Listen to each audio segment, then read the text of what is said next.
এ ভাই এ ভাই ভাই কি হয়েছে কি অবস্থা ভাই? আপনি এত বড় একটা ব্যবসা প্রতিষ্ঠান খুলে এখানে চেয়ারে বসে বসে ঘুমাচ্ছেন, বিষয়টা কি? কেন ভাই? কেন মানে আপনি কাস্টমার আসতেছে চলে যাচ্ছে, কাস্টমার কাছে মাল বেচবেন, প্রোডাক্ট বিক্রি করবেন, তা না করে ঘুমাচ্ছেন? প্রোডাক্ট বিক্রি করে কি হবে?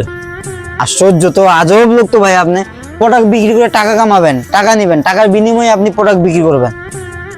বিক্রি করে কি হবে? বিক্রি করে কি হবে? টাকা হবে, টাকা ইনকাম করবেন। টাকা ইনকাম করে কি হবে? মহা মুশকিল। টাকা ইনকাম করার পর সেই টাকা দিয়ে আপনি বাড়ি করবেন, গাড়ি করবেন, নারী করবেন, এরপর আরামের ভাই আমি এতক্ষণ থেকে কি করছিলাম? ঘুমাচ্ছিলেন। তো আপনার কি শয়তানে লারে?